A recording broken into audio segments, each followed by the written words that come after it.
साझेदार का अवकाश ग्रहण हमारा चैप्टर है, रिटायरमेंट ऑफ पार्टनर से।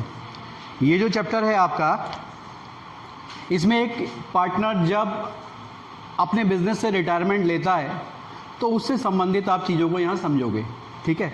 तो किन किन स्थितियों में और किस तरह से एक पार्टनर बिजनेस से रिटायर होता है, मैंने यहाँ लिखा हुआ भी है, आप देखो। एज पर Indian partnership act 1932 A partner में रिटायर, किन किन स्थितियों में एक जो साझेदार है, जो एक पार्टनर है, वो व्यापार को छोड़ सकता है। तो पहला आपको लिखा है with the consent of all partner, सारे साझेदारों की सहमति से वो बिजनेस को छोड़ सकता है। दूसरा केस है एज पर एग्रीमेंट, यदि उनका कोई एग्रीमेंट है बिजनेस में कि एक निश्चित समय के बाद में वो पार्टनरशिप ख़त्म हो जाएगी, तो वो उस एग्रीमेंट के अकॉर्डिंग बिजनेस को छोड़ देगा और रिटायरमेंट ले लेगा, अवकाश ले लेगा। बाई गिविंग नोटिस, अगर उसे बीच में छोड़ करके जाना है तो वो नोटिस दे करके समय से पहले बताएगा कि मैं अपने जो भी रीज़न उसके हैं बिज़नेस छोड़ने के, वो नोटिस में दे करके बिज़नेस छोड़ देगा। इसके बाद आते हैं रीज़न क्या क्या हो सकते हैं एक पार्टनर के बिज़नेस छोड़ने के। क्यों छोड़ रहा है वो बिज़नेस, जो मान लीजिए बिज़नेस में उसने इतना काम किया और वो बिज़नेस छोड़ करके जाना चाहता है, तो वो क्या स्थितियां हो सकती हैं जिस पर एक पार्टनर बिज़नेस को छोड़ेगा। तो पहला मैंने यहाँ पर लिखा है एज एंड हेल्थ। मान लीजिए उसकी एज इतनी हो गई है कि वो अब ज़्यादा काम नहीं कर सकता, और या उसकी हेल्थ ऐसी है जो उसको इस बात के लिए अलाउ नहीं करते कि वो ज़्यादा काम करे, तो वो उस केस की वजह से, उस कारण की वजह से भी बिज़नेस छोड़ के जा सकता है, अवकाश ले सकता है, रिटायरमेंट ले सकता है बिज़नेस से। पर्सनल रीज़न, पार्टनर का कोई पर्सनल रीज़न है, मान लीजिए कोई फैमिली इशू है, फैमिली को टाइम नहीं दे पा रहा, या कोई परिवार में कोई ऐसा कारण है जिसकी वजह से वो ज़्यादा बिज़नेस में नहीं रुक सकता, उसे अपने परिवार के साथ कहीं और शिफ्ट होना है, जा करके वो शहर ही छोड़ करके जाना है, बहुत सारे कारण हो सकते हैं किसी भी व्यक्ति के बिज़नेस छोड़ने के लिए, तो वो उसके जो पर्सनल रीज़न है उसके कारण से भी वो बिज़नेस छोड़ सकता है, रिटायरमेंट ले सकता है। डिसएग्रीमेंट विद अदर पार्टनर्स, जो कई बार पार्टनरशिप में ऐसी स्थितियाँ आती हैं कि जो साथ में काम करने वाले पार्टनर्स हैं उनसे विचार नहीं मिलते, आपस में जो मतलब एक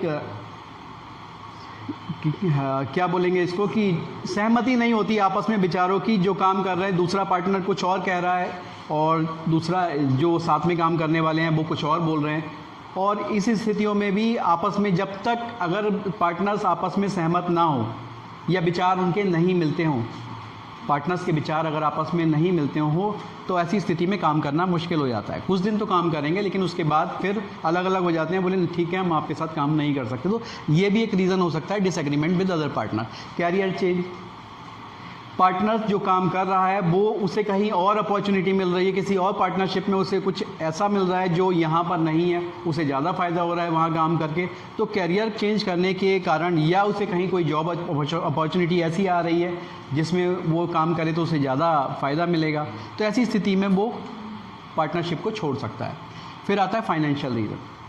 कई बार स्थितियाँ ऐसी होती हैं कि पार्टनर्स को पैसे की ज़रूरत होती है, अचानक से उसे बहुत सारे पैसे की ज़रूरत है जो नॉर्मली बिज़नेस से वो नहीं ले सकता, तो उसने जो भी काम किया है, जो भी उसकी कैपिटल बिज़नेस में लगी हुई है, जो उसे प्रॉफिट में शेयर मिलना है या गुडविल में हिस्सा मिलना है, वो सब मिलाकर के अगर उसका जो काम है वो पूरा हो सकता है, पैसे का जो फाइनेंशियल उसका रीज़न है वो फुलफ़िल हो सकता है, तो वो बिज़नेस छोड़ के चला जाता है। डेथ ऑफ द पार्टनर, अगर किसी पार्टनर की मृत्यु हो जाती है तो ऐसी स्थिति में भी जो पूरी प्रोसेस रिटायरमेंट की है वो फॉलो होगी, और जो पैसा उसको मिलने वाला था वो उसके उत्तराधिकारी को, या जो नॉमिनी जो भी जिसको उसने बनाया है उसको वो दे दिया जाएगा। अब ये तो रहे आपके कि एक पार्टनरशिप एक्ट के अकॉर्डिंग एक पार्टनर रिटायर होता है तो कौन कौन से रीज़न है और बिज़नेस छोड़ के वो एक्ट के अकॉर्डिंग जा सकता है। फिर इसके बाद यहाँ पर आते हैं जो एडजस्टमेंट आप क्वेश्चन में करेंगे, जो क्वेश्चन आप करने वाले हैं उसमें क्या क्या एडजस्टमेंट करेंगे। तो सबसे पहला आता है जब कोई पार्टनर बिजनेस छोड़ के जाएगा तो आप न्यू प्रॉफिट शेयरिंग रेशियो की कैलकुलेशन करेंगे। क्यों करेंगे भाई? क्योंकि जब एक पार्टनर बिजनेस छोड़ के जाएगा तो उसका जो शेयर है वो उसमें से कम हो जाएगा, और वो शेयर न्यू पार्टनर्स आपस में बांट लेते हैं, या ओल्ड पार्टनर्स आपस में बांट लेते हैं, और ओल्ड पार्टनर का जो शेयर है ओल्ड वाला वो चेंज हो जाता है। अगर प्रॉफिट शेयरिंग रेशियो चेंज हो रहा है तो फर्म फिर से रिकॉन्स्टिट्यूट हो जाती है, और ऐसी स्थिति में जब एक पार्टनर छोड़ के जाएगा तो और शेयर ओल्ड पार्टनर्स के चेंज हो रहे हैं तो आपको न्यू प्रॉफिट शेयरिंग रेशियो की कैलकुलेशन करनी पड़ेगी। ठीक, एक काम तो आपको यहाँ पर ये करना है। उसके बाद गुडविल का ट्रीटमेंट, फर्म की जो गुडविल है, क्योंकि उस जाने वाले पार्टनर ने बिज़नेस में काम किया था और वो बिज़नेस जहाँ तक भी पहुँचा होगा उसमें उस व्यक्ति का भी हाथ होगा, तो उसके जाने जिस समय वो रिटायरमेंट ले रहा है तब गुडविल की क्या स्थिति है, उस गुडविल में उसका क्या शेयर है, वो निकाल करके उसको डिस्ट्रीब्यूट कर दिया जाएगा। तो ये गुडविल का ट्रीटमेंट भी यहाँ पर हम इस चैप्टर में पढ़ेंगे।